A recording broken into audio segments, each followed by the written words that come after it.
প্রথমে রুই মাছ নুন হলুদ মাখিয়ে ভেজে রেখেছি।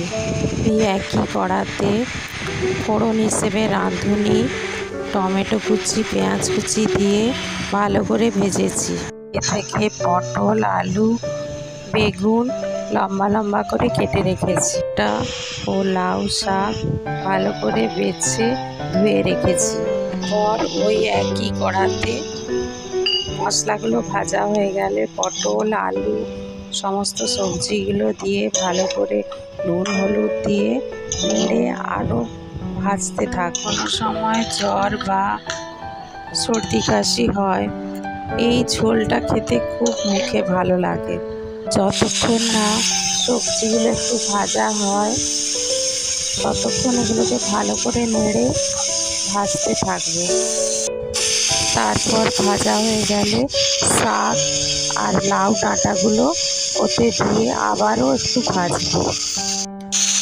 এরপরে এতে একটু নুন, আদা, ধনে গুঁড়ো, জিরে গুঁড়ো দিয়ে ভালো করে নেড়ে মশলাগুলো একসাথে মিশিয়ে নেব। বেশি মশলার প্রয়োজন নেই, ধনে গুঁড়ো, জিরে গুঁড়ো 1 চামচ করে নিলেই হবে, আদা বাটাও 1 চামচ নিলেই হবে। সবজিগুলো একটু নরম হয়ে গেলে ভালো করে এটাকে নেড়ে মশলাগুলো মিশিয়ে নিতে হবে। তারপর এটাতে আস্তে আস্তে করে জল ঢেলে দেব। ভাজা হয়ে গেল সমস্ত কিছু।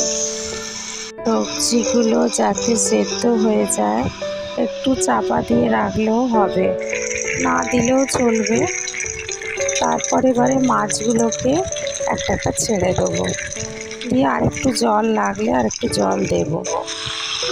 সবার শেষে এতে একটু গোলমরিচ গুঁড়ো দিলে খুব ভালো টেস্ট আসে। প্রয়োজন হলে একটু চিনিও দিতে পারেন যারা চিনি পছন্দ করেন।